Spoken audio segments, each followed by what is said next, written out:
Bank manager tore up a black single dad's $7 check. Then her boss called him sir.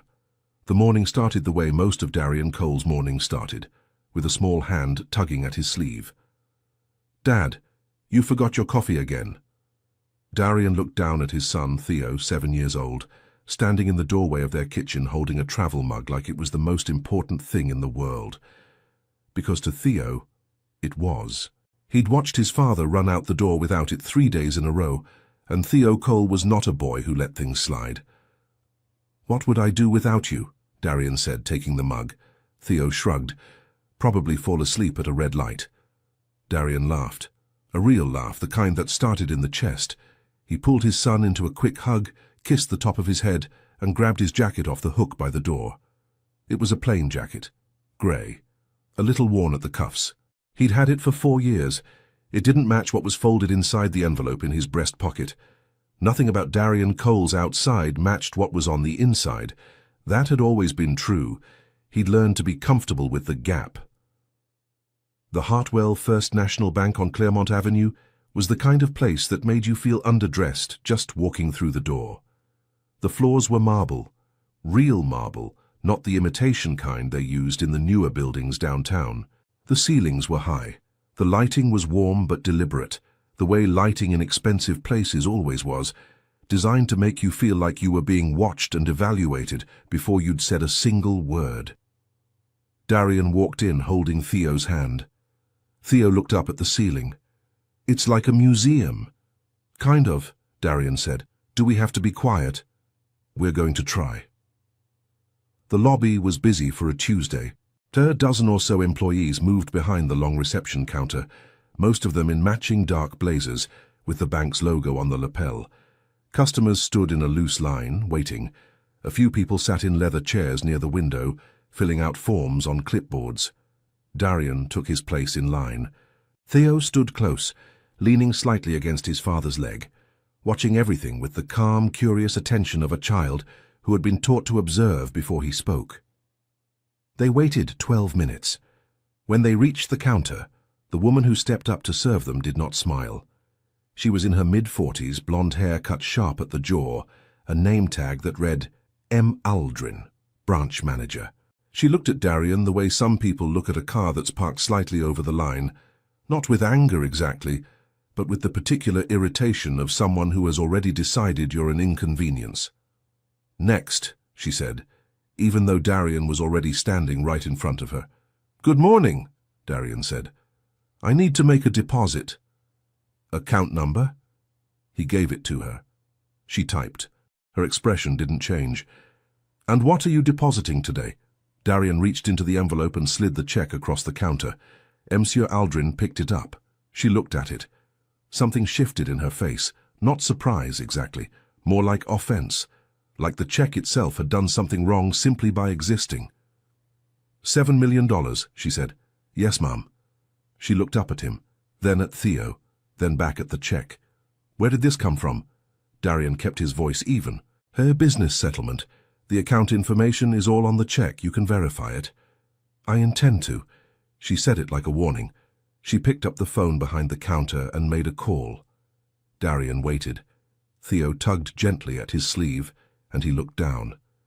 "Is something wrong?" Theo whispered. "No," Darian said quietly. "Everything's fine." But he could feel it. That particular tension that gathered in certain rooms when he walked into them. He'd felt it his whole life. The extra pause, the second look, the way questions got asked of him that never seemed to get asked of other people. Monsieur Aldrin hung up the phone. She looked at the check again, then at Darian, and then she did something that made the air in the lobby go still. She tore it, not slowly, not hesitantly. She took the check in both hands and she tore it, clean down the middle, then again the pieces fluttering onto the counter like confetti. "This check," she said, her voice cutting across the quiet lobby, "is not valid." Darian stared at the pieces. "I'm sorry," he said. "The routing number doesn't match our system. This is a fraudulent instrument." She raised her voice slightly. Not much, but enough. Enough that the people in line behind Darian began to look. enough that two employees near the far end of the counter turned their heads. "Ma'am," Darian said carefully, "that check was issued by Calloway and Partners. It cleared their institution yesterday. If you call the—" "Sir," she held up a hand. "I've been doing this for 19 years. I know what I'm looking at." "Then maybe look again," Darian said, still calm, still measured. "Because that check is legitimate." She didn't look again. She looked past him instead, toward the security guard standing near the entrance. A big man, broad-shouldered, with the expression of someone who had been waiting for a reason to be useful. "Gerald," she said. The security guard started walking over. Theo moved closer to his father. Darian felt it, the small pressure of his son's shoulder against his hip. He put his hand on Theo's back, steady and warm, and he did not move. "I'm going to need you to leave," Monsieur Aldrin said. "I haven't done anything wrong. You've attempted to deposit a fraudulent check. That's a serious matter." "It is a serious matter," Darian agreed, "which is why I'd like to speak with someone in charge." "I am in charge." "Then I'd like to speak with whoever is in charge of you." The lobby had gone very quiet. Not silent. There was still the ambient hum of the building, the distant sound of a printer, someone's phone vibrating in their pocket, but the kind of quiet that happens when people stop pretending not to listen. Gerald, the security guard, stopped a few feet away, arms folded. Aldrin leaned forward slightly. "Sir," she said, in a tone that turned the word into something sharp, "I'm going to ask you one more time to take your son and leave this building." Darian looked at her for a long moment. He looked at the torn pieces of the check on the counter. Then he looked down at Theo. His son was watching him with those steady, dark eyes, waiting to see what his father would do, how his father would handle this, what it meant to be treated this way and still be yourself on the other side of it. Darian reached out and picked up the torn pieces of the check. He folded them carefully and placed them back in the envelope. "All right," he said quietly. He took Theo's hand, and he walked toward the door. Behind him, he heard Monsieur Aldrin say something to Gerald. Something low and satisfied, the way people sound when they believe they've won something. He didn't turn around. He kept walking. What she didn't see, what nobody in that lobby saw except one man standing near the far wall in a dark suit, holding a phone to his ear, was the way Darian Cole's shoulders stayed straight the entire walk to the door. He didn't hunch. He didn't hurry. He didn't look at the floor. He walked out the way he'd walked in, with his son beside him, and the man in the dark suit lowered his phone slowly, watching the door long after it closed. Outside, the morning air was cool and clean. Theo held his father's hand and said nothing for almost a full block. Then, "Dad?" "Yeah, buddy. She was wrong, wasn't she?" It wasn't really a question. Darian looked down at him. "Yeah," he said. "She was. So what do we do now?" Darian thought about it for exactly 1 second. "We find somewhere to get breakfast, and then we come back." The diner across the street from Hartwell First National was called Lena's. It had been there for 30 years, which in this part of the city was practically a miracle. The booths were red vinyl, the coffee was strong, and the woman behind the counter, presumably Lena or someone who had inherited the name along with the apron, knew every regular by what they ordered, not what they were called. Darian slid into a booth by the window. Theo sat across from him and immediately reached for the laminated menu, even though he always ordered the same thing. "Pancakes?" Darian said. "I'm checking if they have something better," Theo said seriously. "They don't." "You don't know that." Darian leaned back in the booth. Through the window he could see the bank, its glass doors, the polished letters above the entrance. He could still feel the weight of the torn check in his jacket pocket, the envelope slightly thicker now with its broken contents, like something that had been hurt but not destroyed. He exhaled slowly. There were people in this world, he'd learned, who made decisions about you before you opened your mouth, who looked at your jacket and your son and the particular way you held yourself and added it all up into a number. And whatever that number was, it was never high enough. It didn't matter what you'd built or what you'd earned or how many years of quiet hard work had led you to this exact Tuesday morning with a $7 million check in your pocket. In certain rooms, the jacket was all that registered. He'd known this since he was younger than Theo. He'd just never quite gotten used to it. "Pancakes," Theo announced, setting down the menu. "You were right. I usually am." "No, you're not." Darian smiled. The waitress came and took their order. Pancakes for Theo, eggs and toast for Darian, 2 orange juices.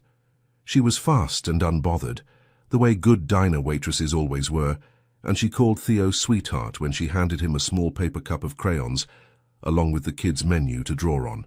Theo accepted both with the gravity of someone receiving something genuinely important. They sat in comfortable quiet for a while. Theo colored. Darian drank his coffee and thought through what he needed to do. He had the name of the issuing attorney at Callaway and Partners. He had the transaction confirmation on his phone. He had, if it came to it, the direct number of the man who had written the check. And that man was not someone whose calls went to voicemail. He would handle it. He always handled it. What he wasn't prepared for was the knock on the glass. It was gentle. 2 knuckles, barely a sound. Darian looked up. The man standing outside the diner window was the one from the lobby, the one in the dark suit who had been watching when Darian walked out. Up close, he was older than he'd seemed from across the room. Late 60s, maybe. Silver-haired, with a face that had weathered into something firm and deliberate. Not hard. Just settled. The kind of face that had seen enough of the world to stop being surprised by most of it. He gestured toward the diner door. A question, not a demand. Darian studied him for a moment. Then he nodded. The man came in and approached the booth with his hands relaxed at his sides. No briefcase now, no phone. He'd left them somewhere. He stood at the end of the table and looked at Darian the way very few people looked at him in situations like this, like he was the most important person in the room. "Mr. Cole," he said. Darian's eyes narrowed slightly. "You know my name." "I heard it when you gave your account number at the counter." He paused. "May I sit?" Darian glanced at Theo, who had looked up from his drawing with wide, assessing eyes. Theo had very good instincts. He was watching the man the way a small animal watches something new, not afraid, just gathering information. "Sure," Darian said. The man slid into the booth beside Darian, not across from him, beside him, like someone who understood that positioning was a language. He sat straight, his hands folded on the table. "My name is Everett Hale," he said. "I want to apologize for what happened in there." Darian looked at him. "Did you tear my check?" "No." "Then you don't owe me an apology." "I was in the building," Everett said simply. "I saw it happen. That makes me responsible, at least, in part." There was something in the way he said it, not performative, not the careful language of someone managing liability. He said it like a man who actually believed it. Darian studied him. "Are you a lawyer?" "No." "Someone from the bank?" A small pause. "I have a connection to the bank, yes." Darian filed that away. Theo, who had returned to his coloring, said without looking up, "He was on his phone the whole time, in the bank, but he wasn't talking. He was listening." Both men looked at the boy. Everett Hale blinked. "That's very observant." "My dad says the quietest person in the room is usually the most important one," Theo said, still coloring. Everett looked at Darian. Something moved in his expression, a kind of recognition or maybe appreciation. "Smart kid." "Yeah," Darian said. "He is." The waitress came back with their food and an extra coffee cup she placed in front of Everett without being asked. He thanked her by name. She blushed slightly and walked away. Darian noticed that too. They talked for a while, or rather Everett asked questions, and Darian answered them, because Darian had spent enough years in rooms with powerful people to understand that the ones who were actually powerful asked more than they told. Everett asked about the check, about Callaway and Partners, about what the settlement was for. Darian answered carefully, not withholding exactly, but measuring. He talked about the logistics company he'd built from a leased warehouse and a second-hand truck 9 years ago. The patent dispute that had nearly buried him. The settlement that had finally, after 4 grinding years, resolved in his favor. $7 million, a number that still didn't feel real. With some help, Darian said when Everett asked if he'd built it alone. My brother worked with me the first 2 years, and a woman named Cheryl Henderson co-signed my first equipment loan when no bank in the city would touch me. He said it plainly, without bitterness. I don't forget things like that. What do you plan to do with the settlement? Everett asked. Expand. Open a second hub in Columbus and... Darian hesitated, then said it. There's a community center 2 blocks from where I grew up. They're losing their building. I want to keep it open. Everett looked at him a long time. And the check, he said finally. What are you going to do about the check? Darian reached into his pocket and pulled out the envelope, set it on the table between them. I'm going to go back in there, he said, and I'm going to deposit it. Everett looked at the torn envelope, then at Darian. Today. Today. And that was the moment, though Darian didn't know it yet, when Everett Hale made a decision. He reached into his jacket pocket and produced a business card. Plain, white, just a name and a number. He slid it across the table toward Darian. If you have any difficulty, Everett said quietly, use that number. Darian picked up the card, read it. His expression didn't change. He was practiced at keeping his face steady, but something shifted behind his eyes. Some small recalibration. He looked up at Everett. Everett looked back. Neither of them said anything else about it. Theo finished his pancakes, set down his orange crayon and held up his drawing for both men to see. It was a building, tall with wide doors and a small figure standing outside. That's you, Dad, he said, pointing to the figure. Where am I? Darian asked. Outside, Theo said, but you're about to go back in. Back inside the bank, Monsieur Aldrin stood at the far end of the counter, with the settled posture of someone who had concluded their morning's work satisfactorily. She didn't notice Darian Cole walk back through the glass doors. She didn't notice, for 3 full minutes, the quiet older man who had entered just behind him and taken a position near the back wall watching. When she finally looked up and saw Darian at the counter, the torn envelope in his hand, her expression moved through surprise, then uncertainty, then the familiar armor of authority. Sir, she said, her voice carrying, I believe I already asked you to leave. Darian placed the envelope on the counter. I'd like to make a deposit, he said. The lobby went quiet. I'm going to have to call security. That won't be necessary. The voice came from the back of the room. Everyone turned. Everett Hale walked forward through the quiet lobby, unhurried, his footsteps steady on the marble floor. He stopped beside Darian. Not in front of him, not behind him. Beside him. He looked at Em. Aldrin. She looked at him, and the color left her face. Not slowly, all at once. Mr.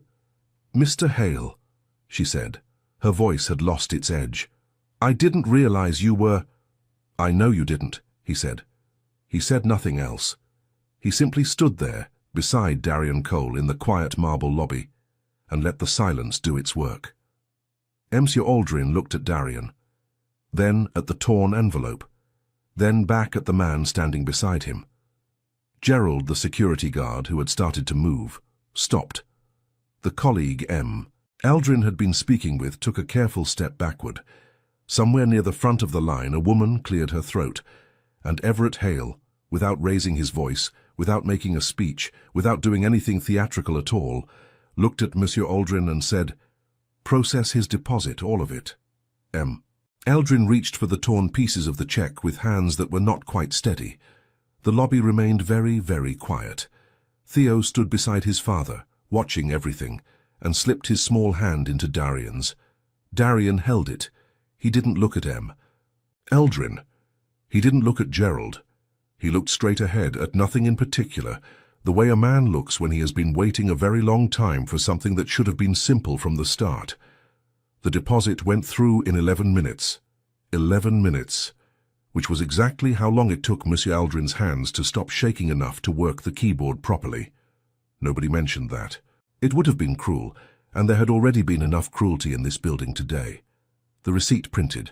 Monsieur Aldrin slid it across the counter with both hands, like an offering. She did not make eye contact. She said, in a voice stripped of everything that had been in it an hour ago, Thank you for your patience, Mr. Cole. Darian took the receipt, folded it, put it in his pocket beside the envelope. "Thank you," he said. That was all. No edge in it. No savouring of the reversal. He said it the way he said most things, straight and meaning it.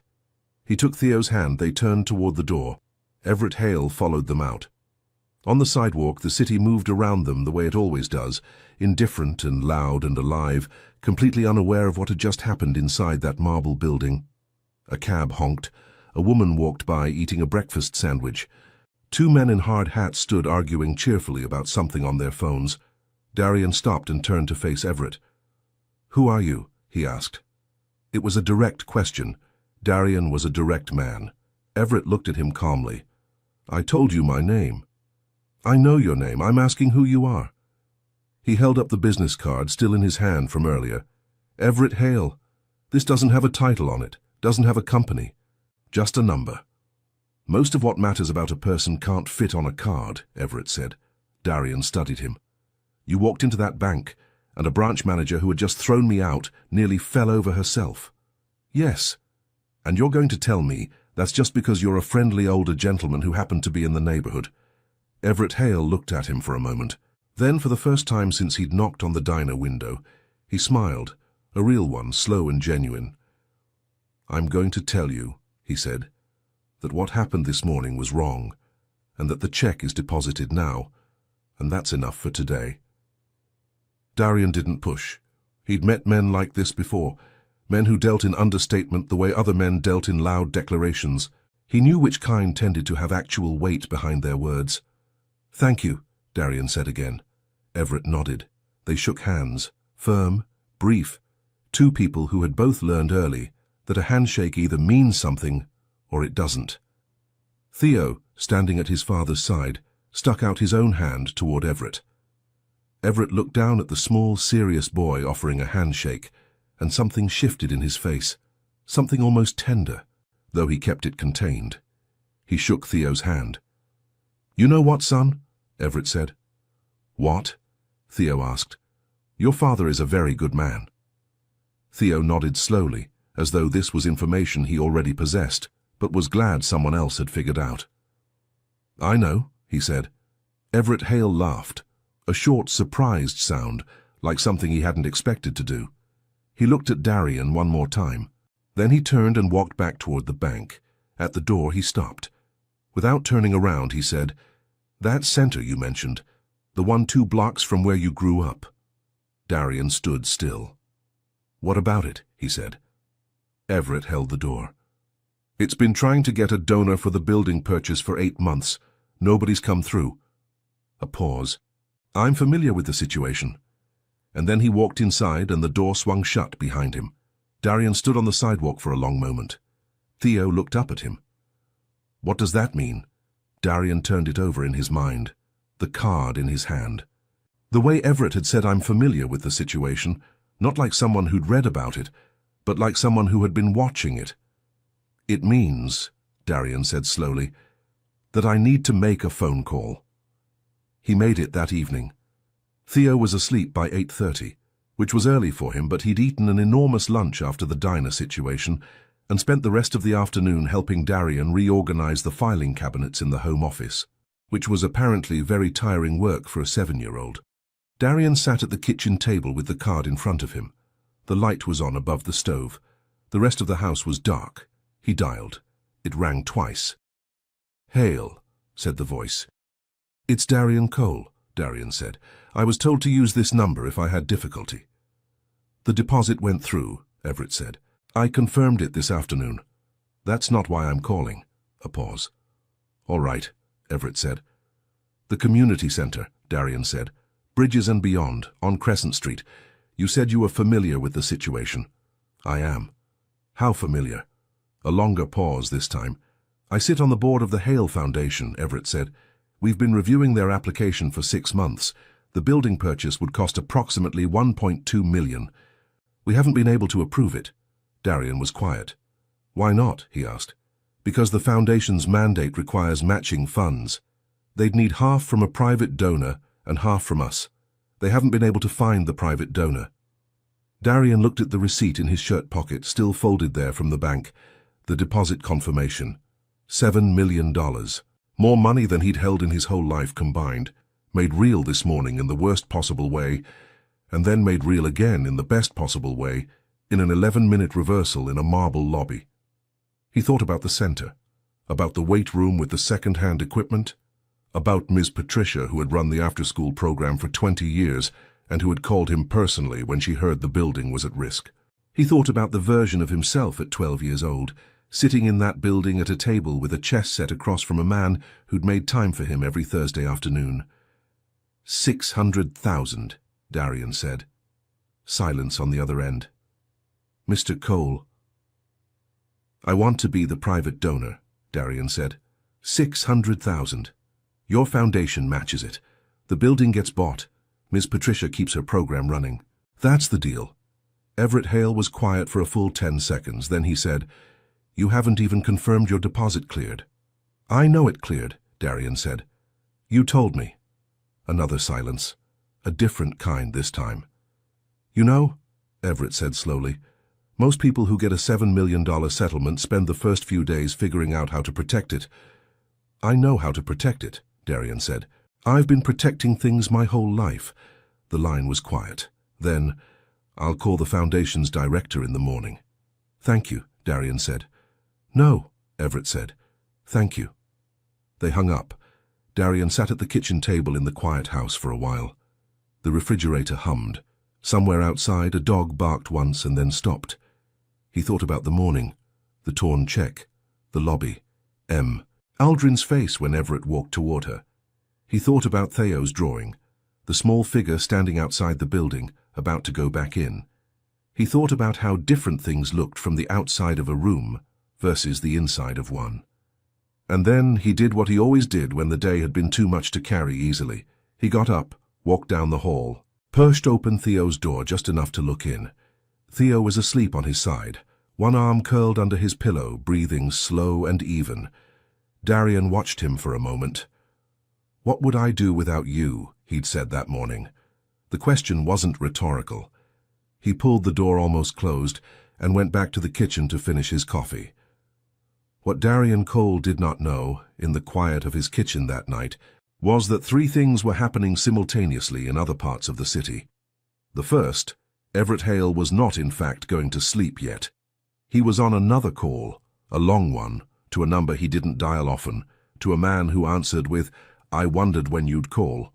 The second, Aldrin was sitting in her car in the bank's parking garage 40 minutes after her shift had ended, staring at the dashboard and replaying the morning in her head on a loop she could not turn off.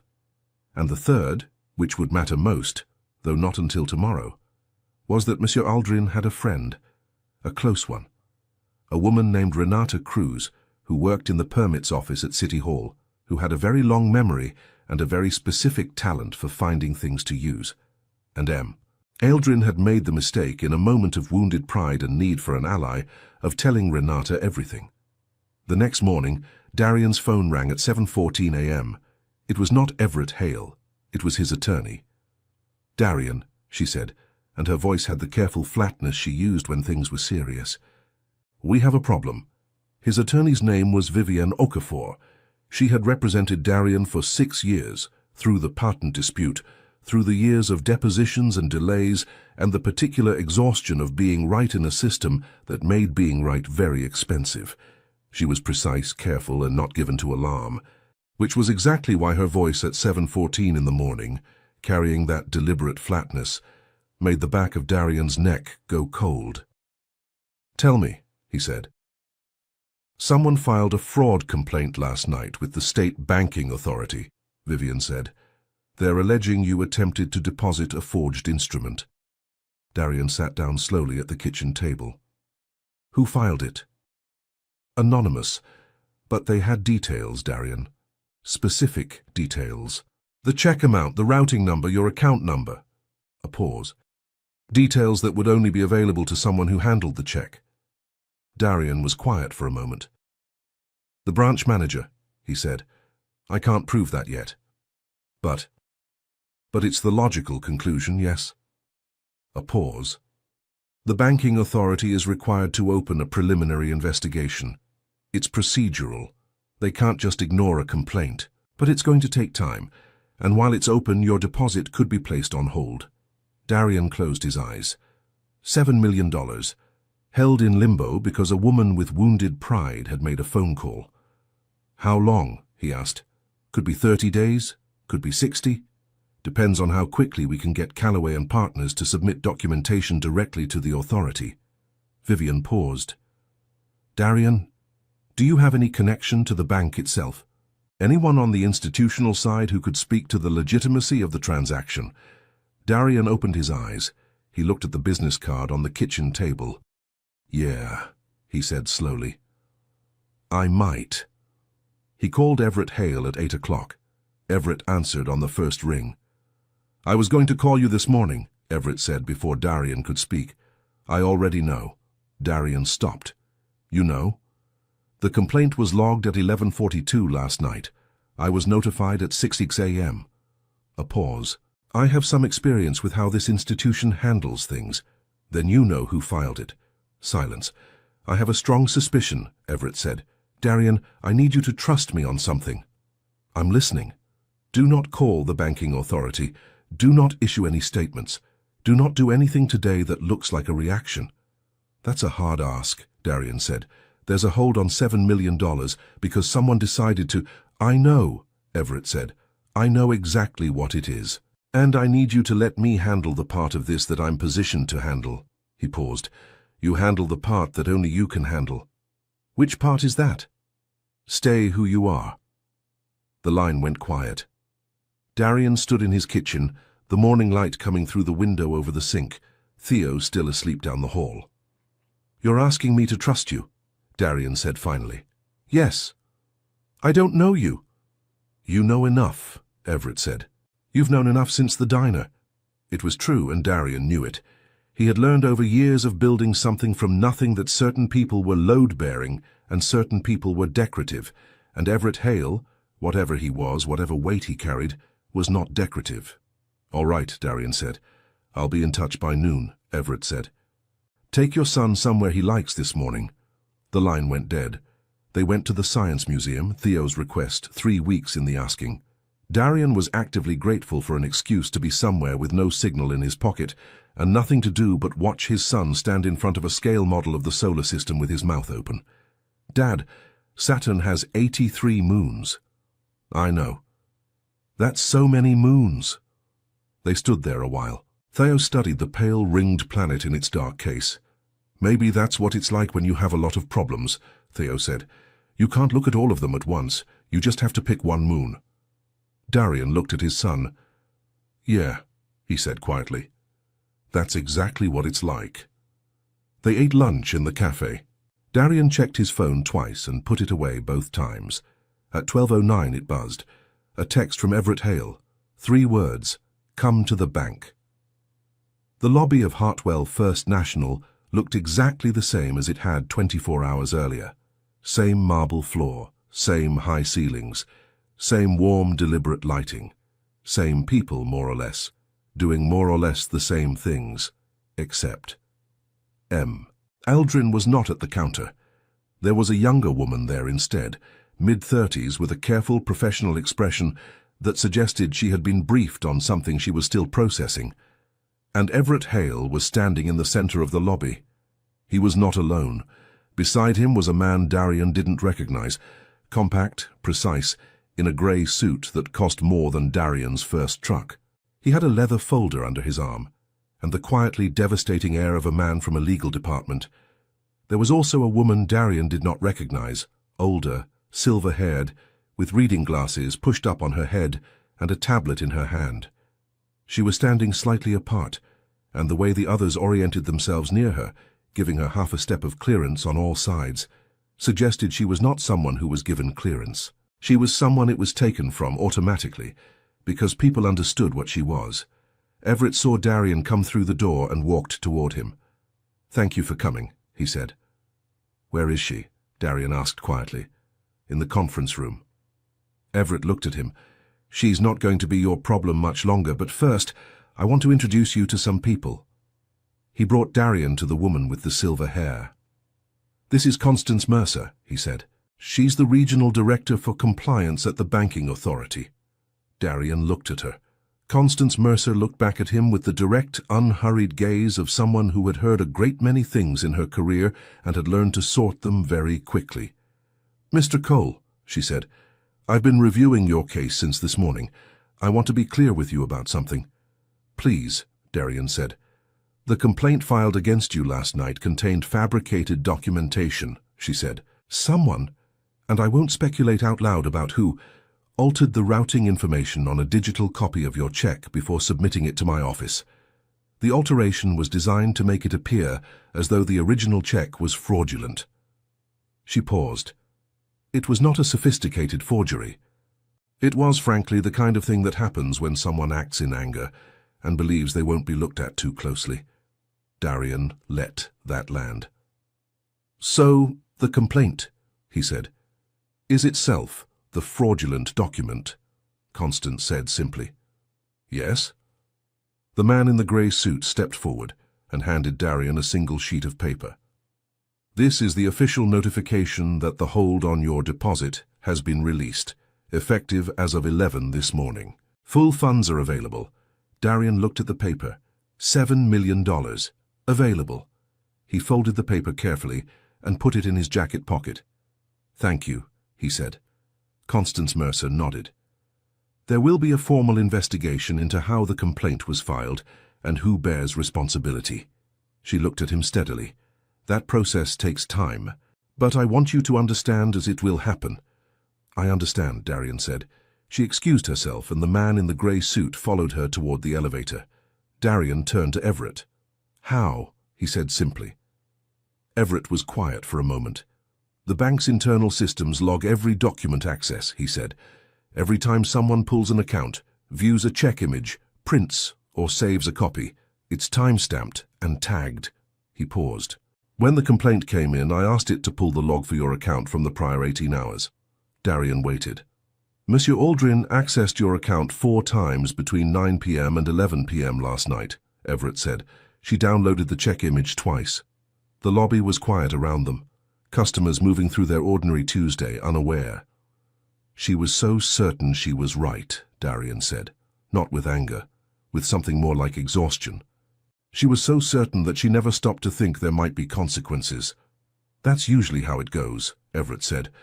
They stood in the center of the marble lobby, the same lobby where, 24 hours ago, a check had been torn in half and a little boy had pressed his shoulder against his father's hip, and a man in a dark suit had watched from across the room and made a decision. Theo, who had been standing quietly at Darian's side through all of this, looked up at Everett Hale.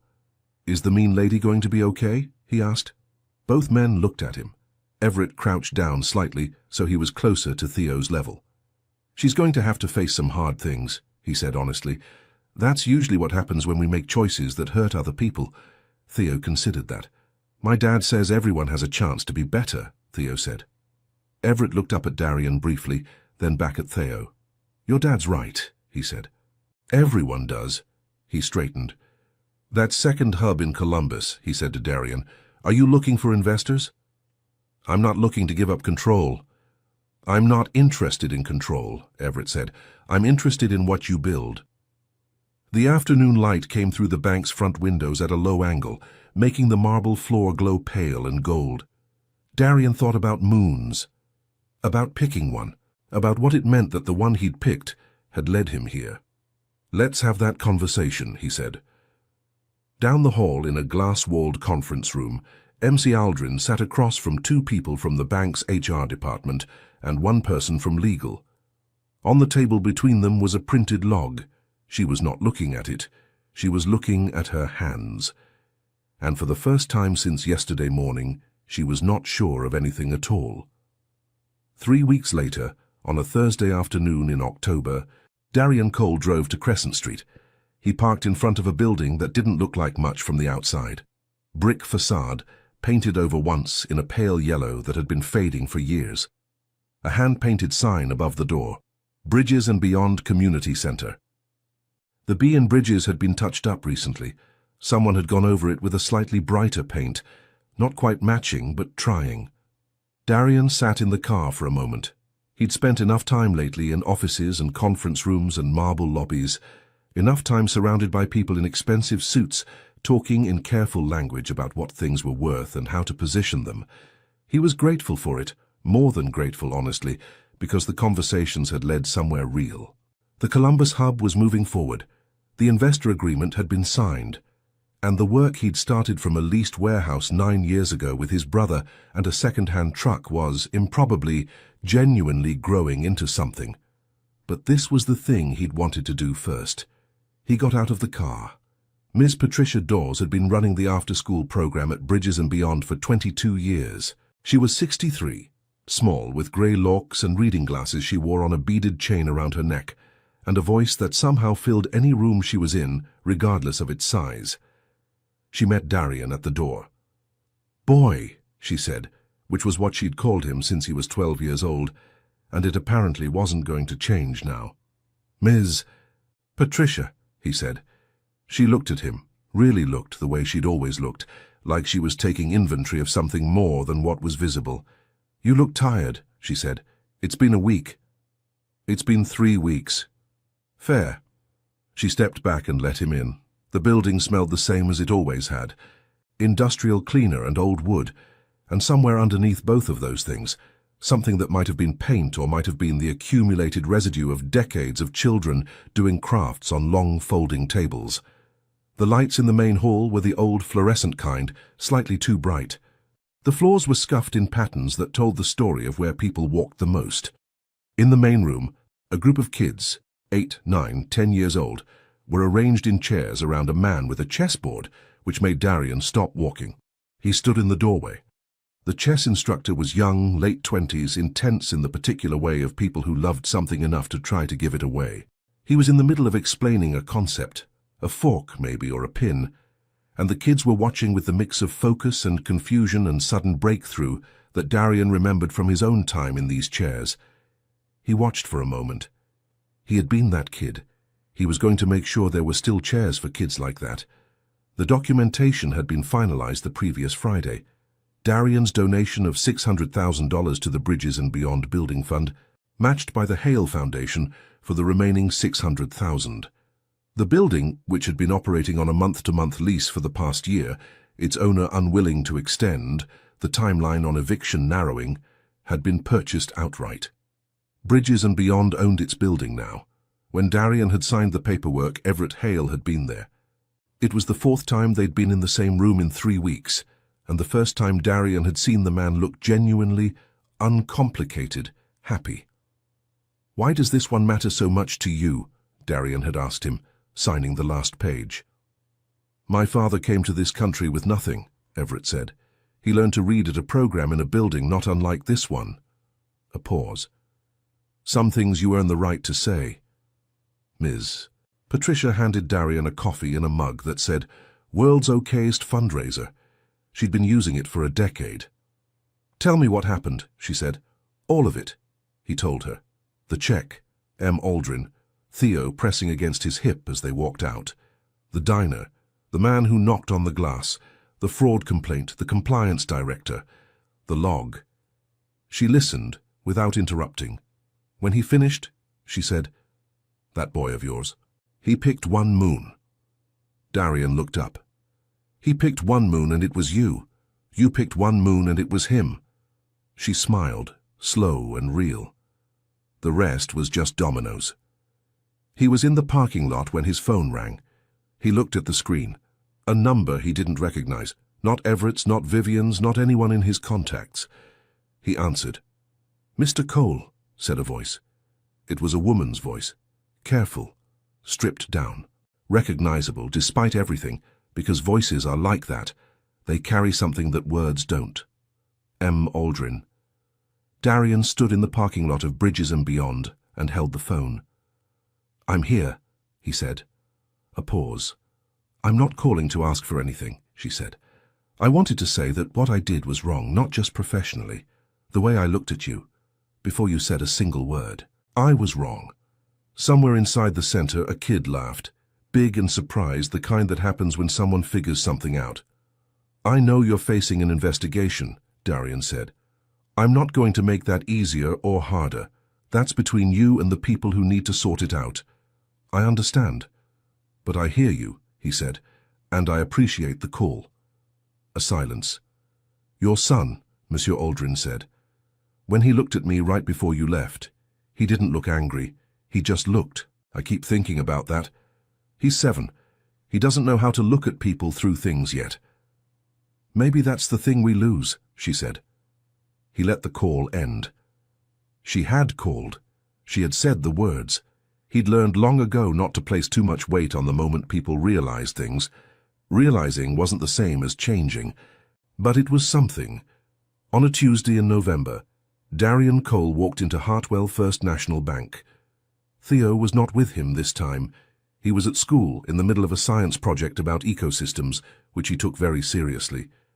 Darian had promised to bring him back later, when there was less to do that required an adult face. The lobby was the same marble and warm light. The teller at the counter was a young man, early 20s, who greeted Darian with a natural, easy smile, the kind that didn't have to be manufactured. "Good morning, sir," he said. "How can I help you today?" "Sir." Simple, easy, the way it should always have been.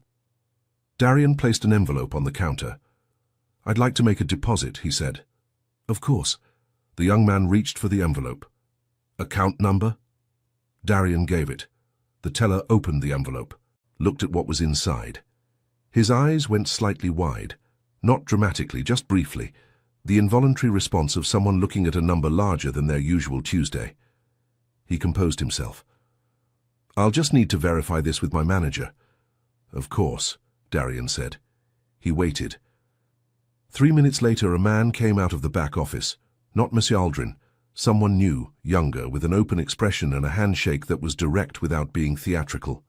"Mr. Cole," he said, "thank you for your patience. Everything looks great. We'll get this processed right away." "Thank you," Darian said.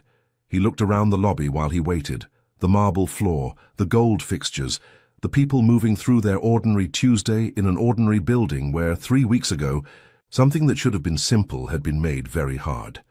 He thought about how many rooms like this existed, how many lobbies where people like him had walked in and been made to feel the distance between what they carried and how they were seen. He thought about Theo's hand in his as they'd walked out, about Ms. Patricia's too strong coffee, about Everett Hale knocking on a diner window with 2 quiet knuckles, about the quietest person in the room being the most important one. The deposit receipt printed. The teller handed it over with both hands and a genuine smile. "Have a great day, Mr. Cole." "You too," Darian said. He walked toward the door. This time there was no red arrow pointing at anyone. No one making calls from the back of the room. No security guard moving closer. Just a man walking through a lobby, receipt in his pocket, heading out into an ordinary Tuesday that felt, if you paid attention to it, like something more. That evening, he picked Theo up from school. His son climbed into the back seat with his backpack and his ecosystem project, a shoebox diorama that represented a wetlands habitat and that Theo had clearly put an unhinged amount of effort into. "How'd it go?" Darian asked. "Good," Theo said. "Ms. Drummond said my cattails were botanically accurate." "High praise." "I know." A pause. "How was your thing?" "My thing," Darian repeated. "The bank thing." Darian looked at his son in the rearview mirror. 7 years old, carrying his shoebox wetlands with the care of someone transporting something genuinely precious. "It went fine," Darian said. "No one tore anything up?" "No." Theo nodded, looked out the window. "Dad?" "Yeah." "Do you think we could go back to Lena's diner sometime? The pancakes were really good."